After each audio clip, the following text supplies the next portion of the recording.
Good morning, ladies and gentlemen, and thank you for joining us this morning for A Letter of London. This is an event we normally hold in January every year to set the agenda for the year ahead, looking at the political landscape, what's going on in the economy, but it's been a busy summer in politics.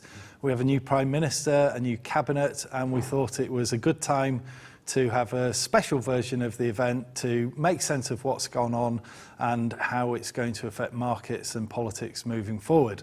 I'm really grateful that you could join us this morning. Let me start by introducing our guests. Mark Field is the chairman of Capital International Bank, the non-executive chairman, a former Conservative minister and member of Parliament for 18 years. Mark will be sharing his insight on the goings-on in Westminster and the likely direction of travel for the new Prime Minister. And I'm also joined by David Long, our Chief Investment Officer, who will share his insight into the economy and how politics and inflation and interest rates and war in Ukraine, all of those things are affecting markets. And we look forward to that as well.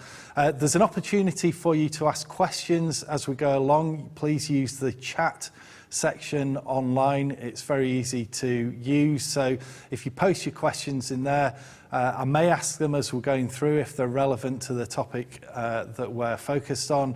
There'll also be a section for questions at the end. So please pose the questions in the chat section. When we were sitting here in January, Mark, we started, my very first question was, is Boris going to be Prime Minister by Christmas? Just remind us what your answer was. I think it was an unequivocal yes. I thought he was going to be Prime Minister by Christmas. Listen, all sort of things could happen. And I think the truth is, obviously, all of the viewers here will know that it's been a very traumatic last 7 or 8 months in British politics, and obviously that culminated in Boris Johnson's ejection from office. But in many ways, that played a very important part in the process to elect his successor. And I think the sense in which the party membership was very traumatised by what had happened and really didn't reconcile itself to the defenestration, either by fact or the manner of his defenestration. And I think Elizabeth Truss was skillfully able to position herself both as a candidate of change, and I think some very important economic change that I'm sure we're going to come on to later on, but also as being loyal to the last. And I think there was calculation that was made by Rishi Sunak, an incorrect calculation as it turned out, that he may get first mover advantage by essentially being the catalyst for Boris Johnson's downfall at the beginning of July. But that didn't work out. As I say, partly I think the party membership still is very unreconciled. If you look at the victory that Boris Johnson was able to win less than 3 years ago, winning a majority of 80, the biggest majority of some sort of 35 years.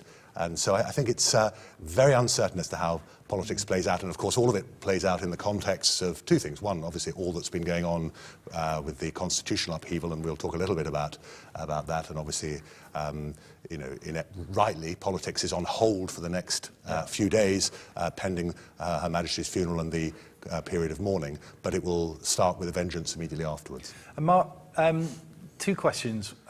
Do you think the membership voted against Rishi because of his role in bringing down Boris, or do you think there was some hangover there from the scandal earlier in the year about his wife's tax status?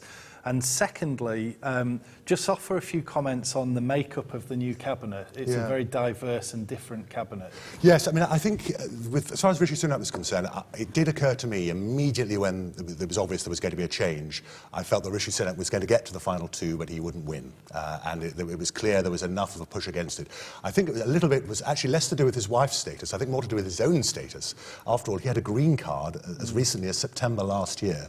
And I think there was a perception, and maybe it will be borne out by what happens in the months and years to come, that he ultimately, politics is over for him perhaps, and he'll head off and go back to California. Yeah. And he has a house there, and obviously does see himself as being a global citizen.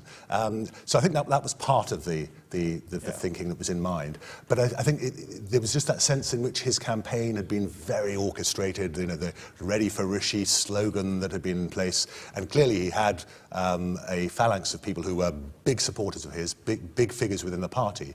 And to answer the second part of your question, of course, many of those are now very much on the back benches. And I have some sympathy with Elizabeth Truss's view on this. I mean, she has a view, she is a change candidate, and in an economic sense, she wants to bring big change to the way in which the Treasury operates and the like. And the view, therefore, that she can surround herself in cabinet with people who don't buy into that agenda doesn't make a lot of sense. The difficulty is that obviously she now has some fairly major figures who have very little stake in her success in the months ahead, which I suspect will be quite difficult for a range of factors. But she clearly has a strategy as far as the Treasury is concerned. And incidentally, if I may say, I mean, I have some sympathy with the view that Kwasi Kwarteng, her new Chancellor, getting rid of the permanent secretary. I think that's quite justifiable. I mean, dare I say, as ministers, we're here today, gone tomorrow when there's a change of leadership, and I think that should also apply when it comes to the strategy that is adopted by particular government departments, irrespective of the so-called independence of the civil service. And I think that the core issue with the new team is there will be no divide whatever between what number 10 and number 11 wants to try and achieve on the Treasury. I think it is a Herculean task to turn the supertanker that is the Treasury around in double quick time. But there will be no divide between the two. And if you look at historically, the difficulty in the relationship between Blair and Brown in the noughties, May and Hammond had a very poor relationship during the period after 2016, 2017. Clearly there were difficulties in the relationship between Johnson and Sunak. And I think the one thing that Elizabeth Truss, having herself been, of course, a chief secretary within a Treasury, has recognised is that there needs to be a single policy on economic affairs, and therefore there will be no division between her and her Chancellor. Well, she has 2 years. I don't envy her for her intro, so we will see how she gets on.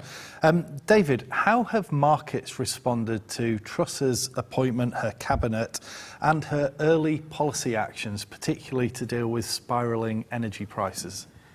Well, actually relatively muted in the very short term since she's been appointed, but that would largely be because her appointment was expected and has been expected for a period of time.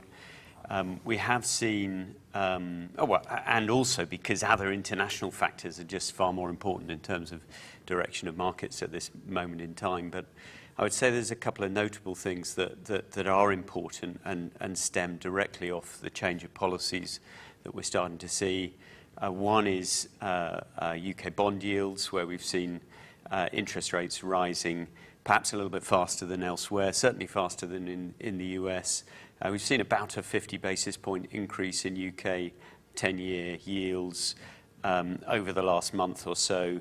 That compares to about 30 basis point increase in the US and maybe 40, 45 in Europe. So we are seeing higher borrowing costs, and that's a reflection of the fact that the government is going to be borrowing an awful lot more money.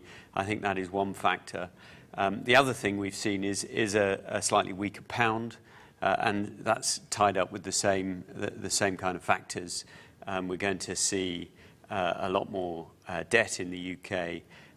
But we're also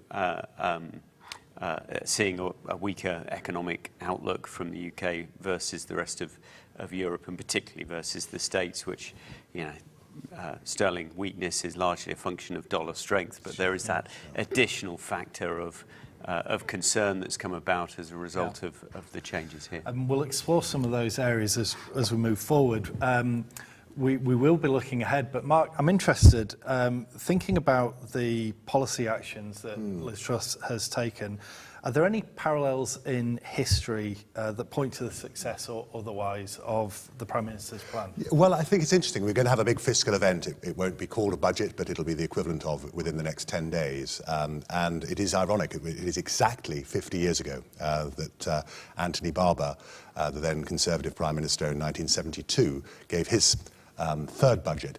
And there are parallels because actually at that time the absolute priority was getting more economic growth. There was a sense that we needed to get growth into the economy. And of course, the importance of growth is you are able to sustain a certain amount of borrowing if your economy is growing. If you're growing at, say, 3% rather than 1.5%, that brings hugely increased receipts into the Treasury. And I think that was very much what was in mind with the 1972 budget. And what happened, of course, was that there were changes and reductions in sales tax. There were huge incentives for business to have more investment.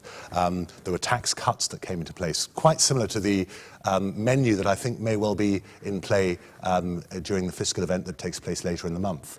Now, the difficulty that was faced, and of course this came up during the leadership election, was that whole menu became quite inflationary. And those who were around, and I'm just about old enough to remember what it was like in the mid-1970s. I was a 10, 11-year-old schoolboy in 1975. But inflation went up to 27%. And of course, we have taken for granted relatively stable prices for quite some time. I mean, I think all of us know that it has been quite an eye-opener. Again, in recent weeks, every time you go to the supermarket, you assume you're going to pay X for a pint of milk or a tin of soup or a can of baked beans, and suddenly it's 5-10 pence more expensive than it was last time. That happened every single time you went shopping in the 1970s, and it has a big psychological impact. And I think that is one of the concerns that, I'd say, what the Barber budget did, the Barber boom as it was called, and I should perhaps say that at the time that budget came out, nobody complained. Everyone thought this was a fantastic, visionary budget. It was only later that the critics came into play. And that is the problem, that you could have some inflation. And of course, again, the parallels are there that you had an oil crisis that came about a couple of years later, actually, of course, in the Middle East rather than in Russia, which had a bigger impact on energy prices and energy availability. So there are, I think, some parallels and some concerns that this headlong push towards growth. But I think the recipe from number 10 and number 11 Downing Street, and a recognition that this is a major problem that we do need to face. Now, it may not be that a single budget is going to be able to solve everything. But yes, those are the parallels, and those parallels are a warning sign from the past about what this might bring about. Yeah. Can I just add a comment on there, which is the only sustainable way to achieve growth is productivity. So anything outside of measures that look to boost productivity are likely to just even out over the course of time. So, if you put an artificial boost in short-term growth, that is likely to come back and bite you. But anything that can actually sustainably move the dial in terms of productivity, get more for less, or get more from less, is what's going to make the difference. I think the difficulty is that I think Truss and Kwarteng are both individuals who feel that there needs to be a sort of supply-side revolution within the economy. Yeah. The trouble is, I don't think there's really the appetite for it from the public at large, from Conservative voters or indeed from the general public at large. Let's just pick up on that appetite from voters piece. In the leadership election, there were lots of questions at the hustings and on the TV debates about honesty. And it annoys me that the politicians aren't coming out to the people of Britain saying, we need to reduce our energy consumption. We need to wear warmer clothes in our houses. We need to take on side hustles if you don't have enough income. Why aren't politicians being honest that people will have to make changes themselves, rather than it always being on the government to deliver what's needed? Well, it is very dangerous, I think. Again, individual responsibility doesn't seem to be at the forefront of people's minds. And you're right. I mean, as far as energy is concerned, that is a message that needs to come across. I think both Boris Johnson and Elizabeth Truss are people who are very much libertarians, who don't feel they want a nanny state telling people what to do. But I think part of the trouble is the proposal that we are having with a price freeze, of course, again, militates against taking responsibility. If essentially, however much you're going to use, you're never going to have to pay more than £2,500 a year, then where's the incentive to be responsible, particularly in what is clearly an uncertain political situation? as far as gas and broader energy prices are concerned. But it's a more fundamental issue because actually, as we've seen, we've gone through this difficulty with COVID, a sort of once-in-a-lifetime difficulty that has meant a dollop of another £300-400 billion of borrowing. There now seems to be a mentality that whenever there are major problems there, that the government is there to be able to bail people out and provide exceptional amounts of money. I think we all recognise there are once-in-a-lifetime or once-in-a-100-year type issues, but if essentially they're happening at the rate of 3 times a decade, then realistically they're not as exceptional as we think they are, and we need to think twice about precisely what we do to try to alleviate and militate against them. David, I want to come to interest rates next. There are projections of the UK base rate reaching 4% or so next year. Markets are turbulent. Yesterday we saw that. The pound is relatively weak to other currencies. Where should we be investing for returns that might not beat inflation, but at least limit the devaluing effect of inflation? I mean, I think there's sort of 2 perspectives. There's a near-term and a medium-term perspective. If we have higher rates of inflation that are going to persist for the medium term, really we have no choice but to look to assets that have a chance of maintaining their purchasing power and spending power against inflation. Those assets would be equities, primarily. Historically, equities have proved the best hedge against inflation that you can invest in. But other assets, real assets, also provide good hedges against inflation, property and land, even some of the commodities and gold, for example, save that they have a downside, that the cost of financing those assets is increasing because we've got interest rates going up. So that tends to mute any benefit from some of those assets. So longer term, you've got to be invested in equities. I mean, there's no question at all about that. In the short term, the question is, have we seen the worst of this period of negative market sentiment and economic turbulence, or may we only be halfway through it? And it's entirely possible that we could see a sharp fall in equity markets before we see the longer term recovery coming through. So I'm not saying that is what's going to happen, but if you invest in equity markets at this moment in time, you have to accept the additional volatility. But that's where you end up. Okay. Mark, back to interest rates.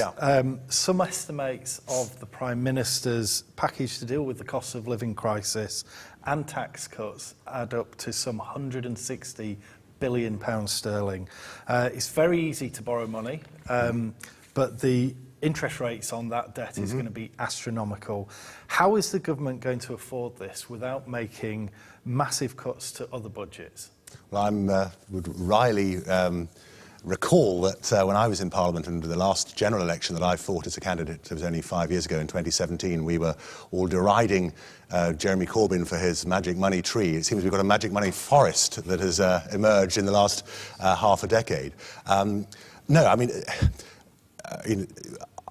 we are living and have been living beyond our means for a hell of a long time, and it is a message that I, as a fiscal conservative and someone who was a small businessman before going into Parliament, used to bang on about right the way through the last decade. But if you look at, we had a sort of collective debt of around about £700 billion back in 2008 when the financial crisis hit. So less than a decade and a half later, it's 2.3 trillion, in other words, tripled and more. And the reality is we've been able to do that at ultra-low interest rates, and hitherto the magic money tree has been able to produce more and more money. The concern is we may just have reached that tipping point, and as David rightly points out, the markets are beginning to say that as far as bond yields are concerned. And if we do reach that tipping point, confidence could drain away very, very quickly. And the worrying thing is we could be in a situation that, suddenly the looking after and managing our debt and costing, say, around about 60 to 70 billion pounds a year, pretty substantial sum in its own right. If that suddenly becomes 140, 150 billion a year, you're talking about the defence budget, the education budget, various other budgets, all being subsumed by debt payments. And it's the trouble with all of this debt that we're building up is, well, one is that at one level, the only way out is to inflate out to a certain extent, although, of course, we're having to pay interest at inflated rates. But the other trouble is that ultimately it's a more and more concern about the intergenerational relationship. Because what we're saying is people of my generation, people who are coming closer to retirement, not quite there yet, but getting closer to retirement, we're going to be looked after, but youngsters are going to have to pay a huge amount of interest going forward for the foreseeable future.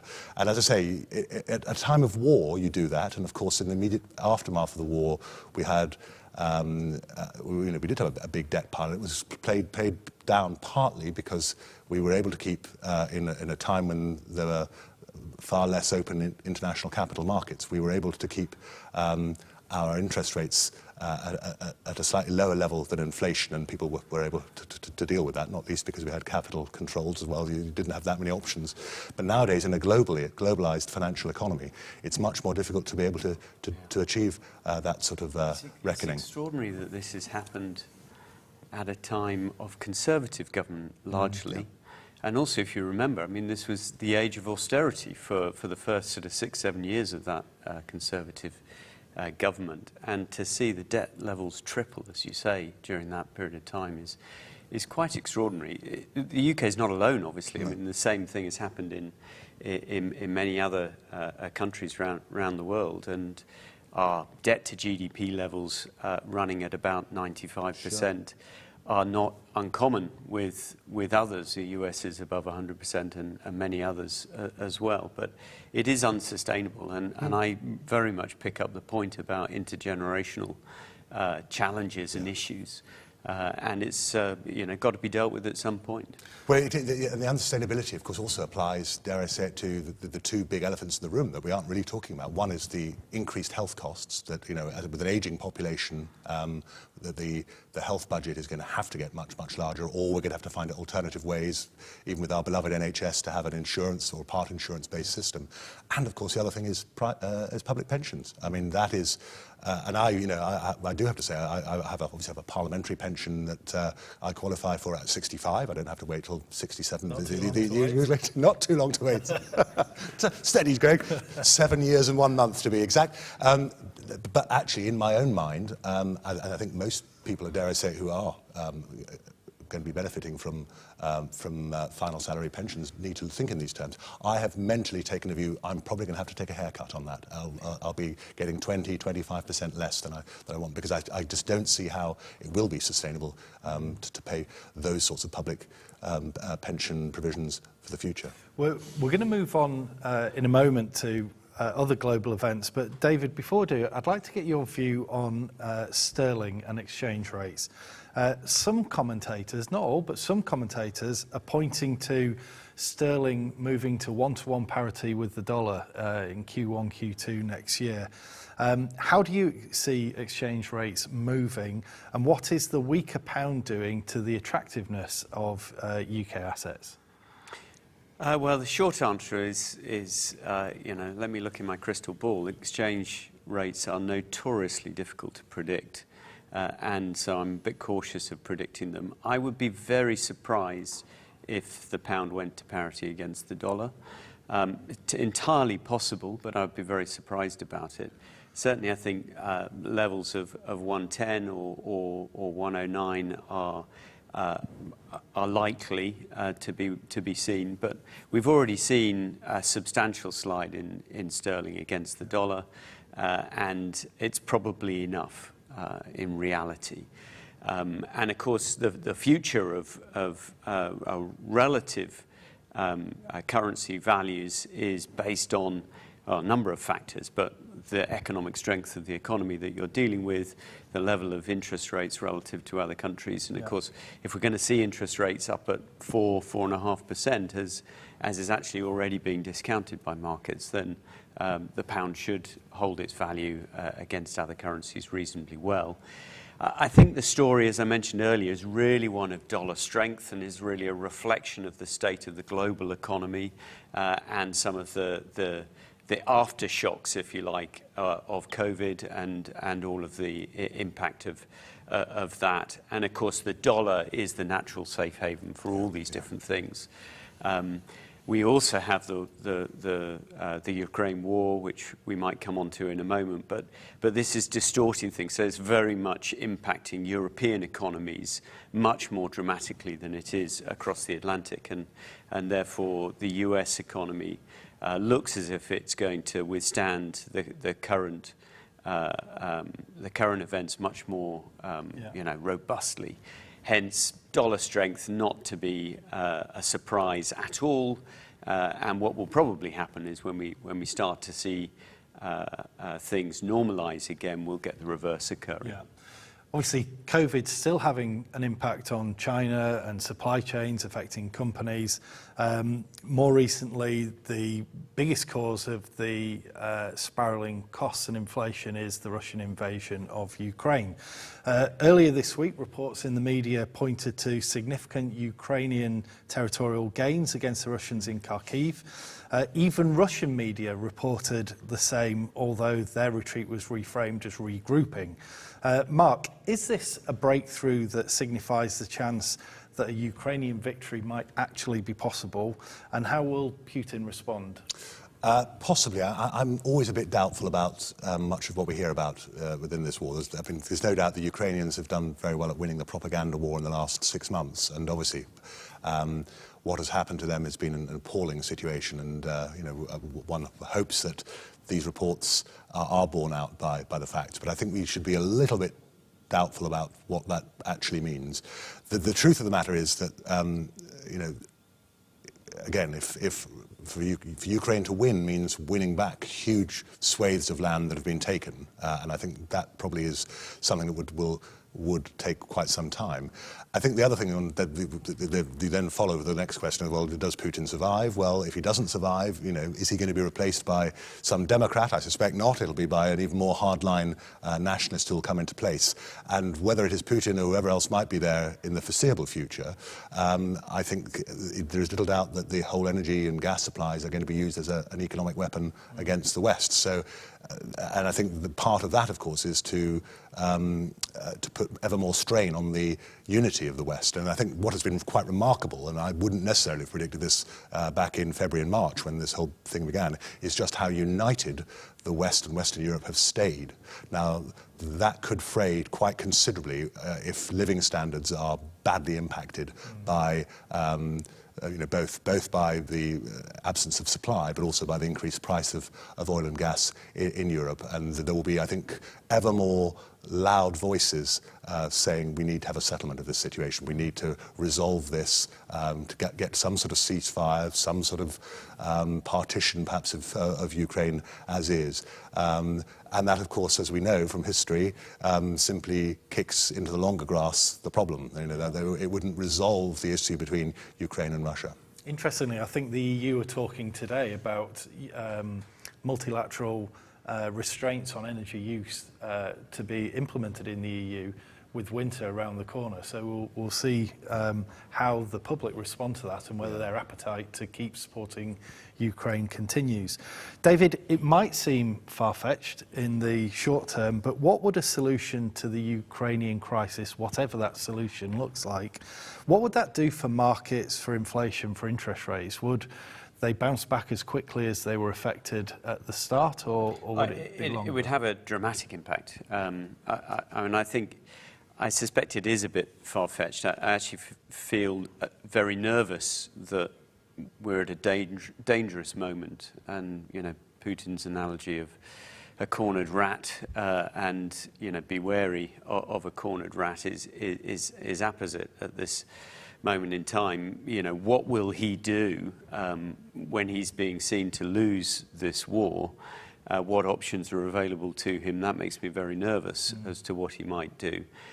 But let's assume that he's replaced or that the war is won by the Ukrainians. Then undoubtedly the prospect of better relations with Russia, relaxed sanctions, relaxed pressure on energy supplies into Europe would have a profound impact on markets. And inflationary conditions are already starting to ease, and therefore that would just accelerate that very rapidly indeed. So I think it would be a sea change moment, and until we see it, let's probably not speculate too much because the circumstances will be all too important. Yeah. Before we move on, a reminder, you can post questions straight into the platform there. Please do. The team are collecting them at the back there, and we will come to those at the end. There's also an online poll. What is more important to you right now within this trading environment? Is it capital protection or actually seeking a return against inflation? So please share your thoughts with us on there. We've had a few votes cast already. Right, moving on. I want to look at ESG, environmental, social and governance related issues now. It's only a few months since COP26 in Glasgow. Boris pressing world leaders to take immediate action and commitments on climate change. In one of her first interventions, Liz Truss temporarily has removed the green levies from energy bills. Mark, is she sending the right message, and what are the real solutions to energy security? Well, I think the message obviously was one that she knew was going to go down quite well with the 170,000 Conservative Party members, many of whom have not bought particularly into the net zero strategy and policy. So I think she was well aware of why she was saying that. Again, one can see, given the concerns about energy prices being at the forefront of people's minds, why it seems fairly attractive to say, listen, let's just put these changes on hold for the time being. The danger is that if you're going to be serious about a strategy, and if the markets and indeed policymakers are going to recognise you're serious, you have to have strategies and policies that apply in good times and in bad. I mean, I was always struck a little bit even more recently about the issue with the triple lock on pensions. The whole point was to have a triple lock through good and ill, not to the moment that the pressure gets too tough, you have a U-turn. So that doesn't augur well for the way in which that sort of policy is going to be looked at. But I think it's a recognition of the political reality, which is, as I say, the Conservative Party probably is less won over by these issues, and the public at large at the moment see soaring energy bills as being the bigger impact, rather than necessarily worrying about whether we get to net zero in 28 more years or whether it takes 35 more years. And Mark, on this question of energy security, it's slightly academic at the moment, isn't it? Because the lead time to enable your own supply is so long. Yeah. It's political, but it's rhetoric, right? Well, I mean, it's funny because I'm afraid of having been an old hand in Parliament. I remember making a speech at the beginning of 2007 saying, I'm not being particularly prescient on this, but I did say, listen, it struck me that we needed to invest in the UK in nuclear energy. It was clear that a lot of our nuclear capacity was and indeed is now coming to its end of its commissioning time. And back in 2007, at a time when my party at that point was going down the very green route under David Cameron, it seemed evident to me that we needed a mix. And my issues always were to do with energy security. It was to do with not being reliant upon Middle Eastern oil, and the instabilities politically in parts of the Middle East, or indeed Russian gas. And I'm also reminded that in the very words of Nick Clegg when he became Deputy Prime Minister, when this debate took place on the floor of the House of Commons, he rather poo-pooed the whole idea and said, well, I don't want to talk about nuclear energy, he said in 2010. After all, even if we made a decision on it now, it wouldn't come on stream until 2022. Well, we all kind of know, if decisions had been made. And in many ways, it has been one of the failings of British public life in my time in Parliament, is that all too easily it has been kick things into the longer grass. And the reality of the situation is you can't evidently do that. And, I think there have been times, perhaps during the Blair era, certainly in the coalition time, which I think many viewers here will look back on as being times of great calm, but in many ways there were a lot of important decisions that were flunked during both of those eras, and it has come home to roost now. Yeah. David, at Capital International, we have an active conscious capital approach to invest responsibly. Maybe you could tell us a little bit about that. And in today's climate, for example, is investing in the manufacture of arms and weapons part of our conscious capital approach? Yeah, definitely. And just sort of picking up on some of the comments that Mark made as well, I kind of feel that we've moved into a more mature debate about ESG factors and climate change. So, yeah, quite a lot of sugar-coated, almost sort of student protest type of discussion prior to the events that we've seen over the last 6 to 12 months, with people believing that you can just go to net zero without any cost and without any impact. And what we're really starting to realise is that you have to think about food on the table. You know, how do you heat houses? How do you maintain security? Et cetera, et cetera. And I think that's a much more mature, sensible debate to have, because it gives us a real prospect of achieving the net zero ambition that we have. And so from an investment perspective, absolutely, defence is a critical part of the prosperity of a nation. If you don't have defence, then you really don't have the foundations on which to build prosperity. So we would have no qualms whatsoever within a conscious capital framework of investing in defence companies, but we'd draw a very clear distinction between what is genuine defence investment and what might be arms trading to small states that might use those weapons for the other purposes. So we would see our responsibility there as being one of company engagement, making sure that companies understand when we're not happy about activities that they're undertaking, or when we're not happy about things that they're considering.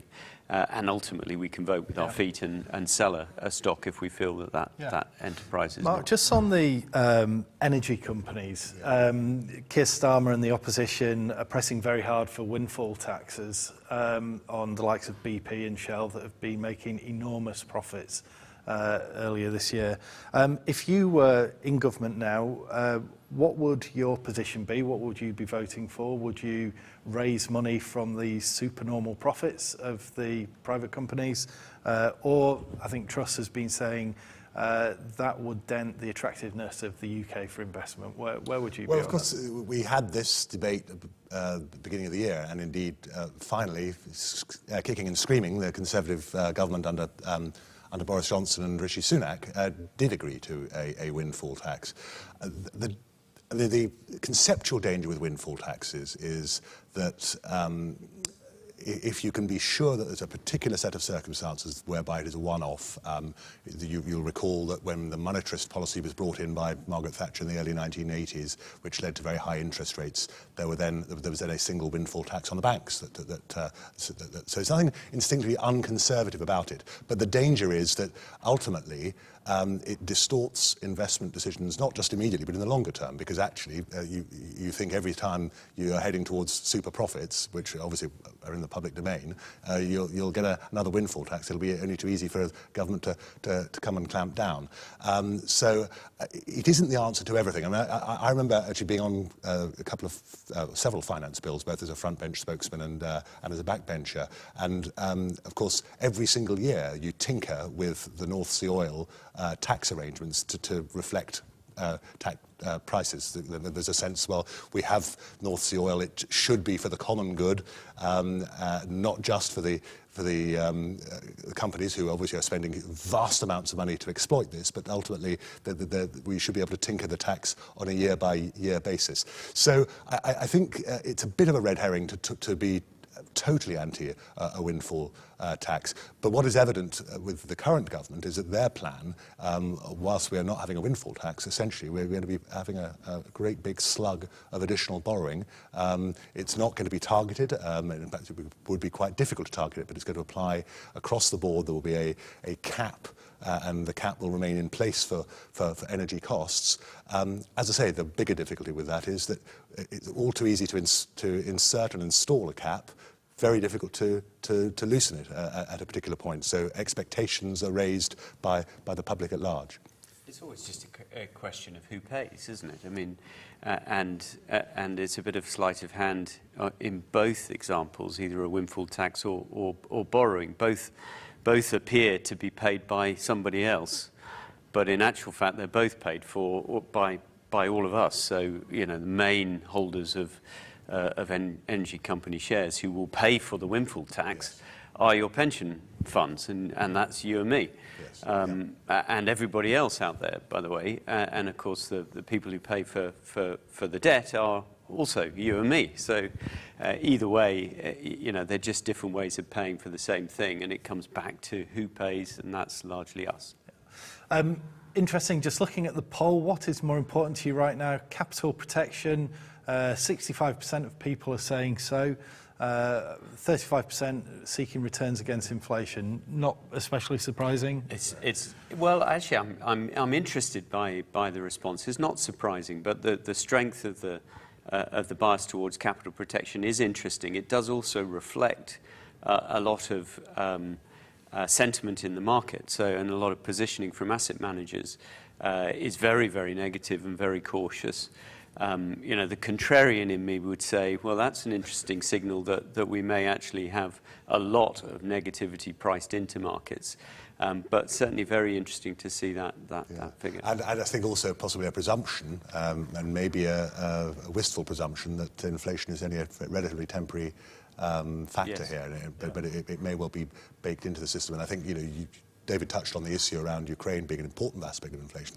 But the other thing is we have had quantitative easing, and that unravelling and suddenly sentiment changing about the absolute debt pile that we've got, and sentiment therefore in the international capital markets in terms of looking after that debt pile, may mean that inflation is here for rather longer than we think. Coming on to my last one or two questions. So if you do have any questions for myself or for Mark or for David, please key them into the chat section and we will pick those up. Mark, I want to touch on life under King Charles. Okay, how do you see the new reign affecting the structure of the Commonwealth, and closer to home, the impact on the Crown dependencies? Well, I think the Crown dependency is obviously very much part of the British Isles family, and I think that has been strongly reflected in the way in which we've looked at the way things have played out in the last 6 days, and will do in the days and weeks to come.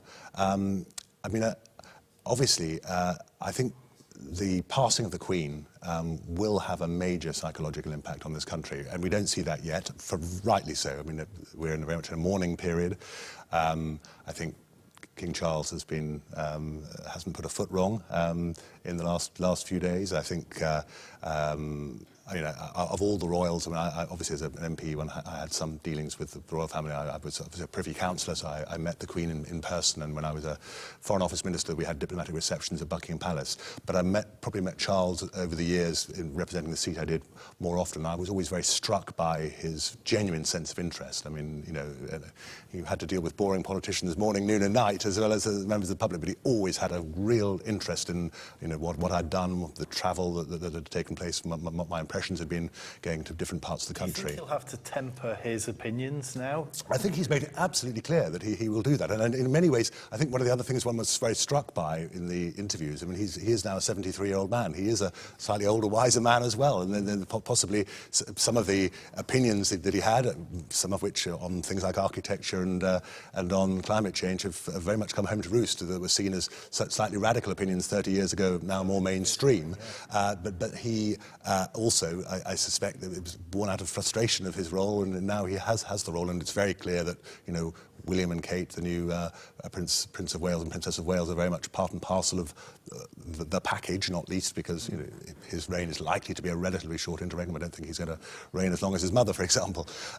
But I think the royal family is in great health, but it's also the case, I think, that this country, the United Kingdom, is going to be in a different place going forward. And I think that, again, it goes back to the intergenerational point we mentioned earlier. I think most people under the age of 40 probably are very relaxed, and they're proud of the history and traditions of Britain, but perhaps feel this is now, this moment is the moment at which we should look towards the future. I think, dare I say it, the Brexit referendum also reflects in the minds of many of those folk thinking we're a medium-sized European nation, with a big global capital city in London, but nonetheless, some of the pretensions that we've had in the past shouldn't be there. That's going to be anathema to people of our generation, but I think for our children and people even younger than that, they're going to be much more relaxed about what Britain is going to be in the future. And the one thing that is very evident of all our institutions, the monarchy, I think, knows how to look after itself, knows how to adapt, and whilst we're seeing a lot of rightful tradition being played out on the streets of London and the streets of Edinburgh, Belfast, and Cardiff later in the week, I also think you will see quite an adaptation from the royal family, recognising that it will be a very different country in the decades to come. In respect to the Crown dependencies, maybe a more relevant question is whether you think the Conservative Party have any chance of staying in power in 2 years' time at a general election, and if a Labour administration were to take control, what would their position be with regards to the Crown dependencies? Interesting. Listen, I don't think one should ever rule out what's going to happen in politics. As we've seen, it's been a great upheaval going forward, but it is going to be a Herculean task for the Conservatives to win a fifth term, almost uniquely Herculean task, and particularly trying to manage the coalition that they have between the so-called Red Wall seats that hadn't been won since the Second World War and more traditional Conservative seats. Boris Johnson was able to do that through his effusive and bombastic campaigning. I think it may be very difficult for anybody else to be able to achieve that in quite the same way. I'm not sure that Labour would be that much different, and I suspect that they're unlikely to get a majority in their own right, and therefore they also will have lost 5 elections on a trot, and therefore I don't see them doing anything particularly radical as far as the Crown dependencies are concerned. But one of the things I've always said, particularly about the Isle of Man, is we have to recognise that we're in a great position both to work together with Scotland and of course with Ireland, and there's great work that takes place between Douglas and Dublin, but also look at the North West region, and I think work together with MPs across the party political divide in the North West. I know that Alf Cannon and others have very much had that in mind. Alan Bell certainly did when he was Chief Minister, and I think that that's one of the most important ways that we can work to be seen as integrating what we do to much of the rest of the North West of England. Okay, thank you. We have a question. David, I'm going to come to you with this. What might a supply-side revolution in the UK look like? You might clarify the question before answering it. It's a interesting question. I think revolution is probably a stretch in terms of what we might see, but in essence, I think a supply-side shift is all about freeing up producers to produce more for less. So, that potentially is a little bit less regulation, a little bit less red tape, and a little bit more in the way of innovation and technology developments, helping all of that smooth through. So really this comes back to the point I made earlier on about productivity. How do we get more productivity into the economy? And the idea here, supply side push, is about just freeing up those suppliers and producers to do more and to produce more. Incredibly difficult to do, of course. It's an easy thing to say, but whether we see it is another thing altogether. Excellent, thank you. That seems to be the only question we've had, so I think we will wrap it up there. Thank you all for joining us today. I'd like to thank David for your contribution, and Mark. Thanks, Greg. Thank you to Minna and Charlotte in my marketing team for pulling all of this together. But mostly thanks to you for joining. Feel free to let us have your feedback. We will schedule another of these events early in 2023. We'd love to hear your thoughts. Thank you for joining us, and I hope you have a good day. Thank you.